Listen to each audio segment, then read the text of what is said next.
Hello and welcome to the Responsive Family Sleep Podcast. I'm your host, Kim Hawley, holistic sleep coach, lactation consultant, peaceful parenting educator, and mom.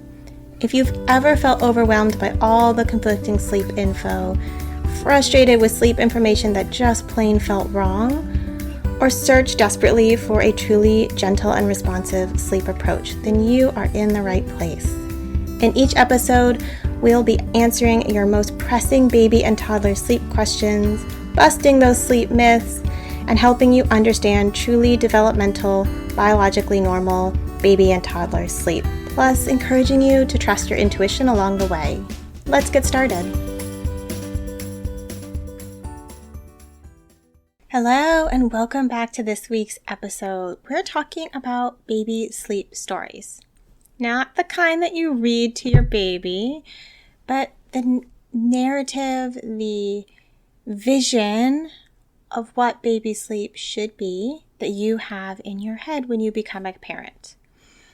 Now, ideally, we've reflected on this before we have kiddos, but as I myself have said on this podcast previously, I certainly didn't do that. And I know a lot of parents don't really do that, right? We just kind of wing it or be like, oh, we'll figure it out, or there's lots of books out there, I'll be okay, and don't really have a good idea of what we even think about sleep, let alone what's realistic of those thoughts that we have around sleep. And so your infant sleep story is that narrative that you've created around what sleep is supposed to look like.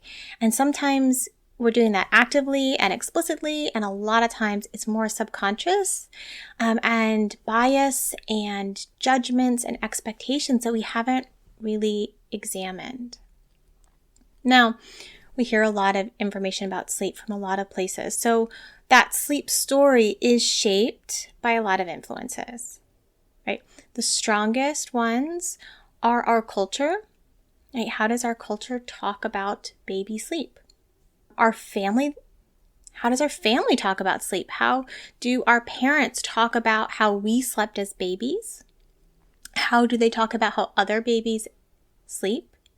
How did they parent you around sleep, right? That stuff matters. And then, of course, media and our peers as other parents, as we're becoming parents. What are we hearing from those areas? Social media, regular news media, parents and parent groups, virtually or in person. And what are our doctors saying, right? What are our experts in positions of authority saying about sleep? Because that's really going to impact on how we view sleep. So pausing and just thinking, what is your gut reaction to these questions? Where should a baby sleep? When should they sleep through the night?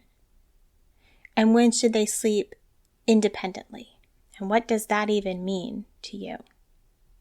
Right?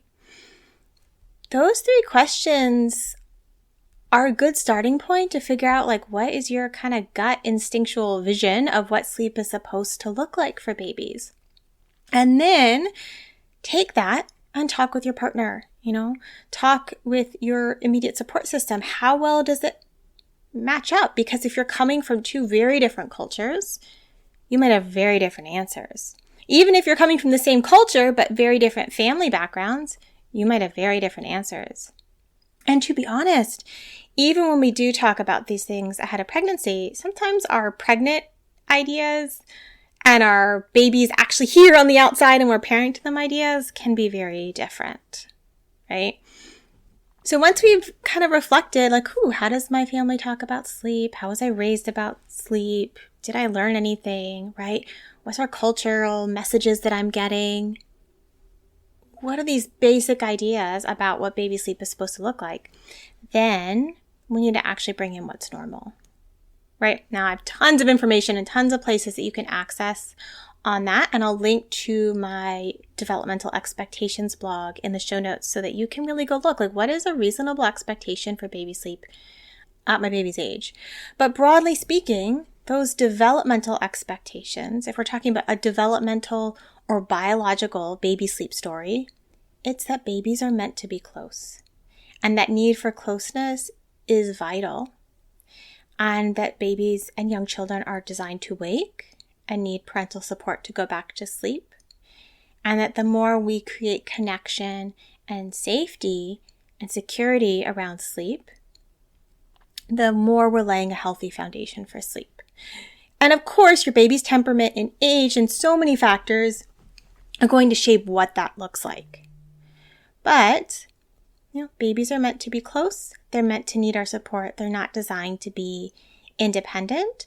And so bringing those principles to wherever your baby's at are going to tell you a lot, right? Some babies just naturally sleep more independently. They don't need as much around sleep. And that's okay, right? And some babies naturally need a lot more support around sleep, and that's okay as well. We just need to find that sustainable way for your family to do that. So this is mostly a food for thought episode, right? What is this narrative that you have, and how does it keep showing up? Because I don't feel like this is a one-time reflect, figure it out. Oh goodness, now I've totally got realistic expectations around sleep. What I've found for the families that I support, and just observing other parents as well, is that you are re-engaging with those expectations and that narrative, right? That sleep story at different points throughout parenting. And I love this. One of the parents in my Responsive Family Sleep Group Coaching Program, which is actually where I got the name of this podcast for, I remember having a conversation with her baby was around a year, and they've been happily bed sharing for a while. And, she was like, I feel like we need to work on independent sleep. And I was like, oh, tell me why, right? And so we were talking, and some of it was to have a little space in the evening to spend together, right? As a couple. Totally reasonable.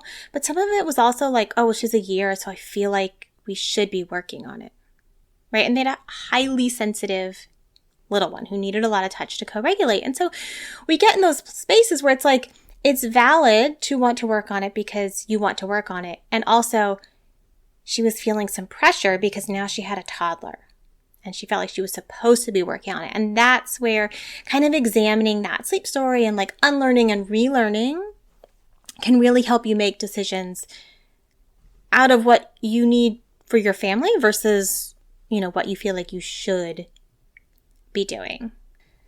So I hope that gives you some food for thought. I would love to hear what some of those questions brought up for you, around how your family talks about sleep, your culture, where baby should sleep. What were those initial things that you thought about, especially, looking back, reflecting back to maybe before you've learned more about biological norms, and how has that changed your journey? So always happy to hear from you over on Instagram. If you want to send me a DM, if you want to email me through my website, I love hearing from you all. So enjoy reflecting on your sleep story and how that can change and evolve moving forward. Thank you for joining me today. I hope this episode left you feeling more informed, confident, and encouraged on your sleep journey. And just a reminder before you go that nothing in this episode is individualized to your specific sleep situation, nor is it to be taken as medical advice.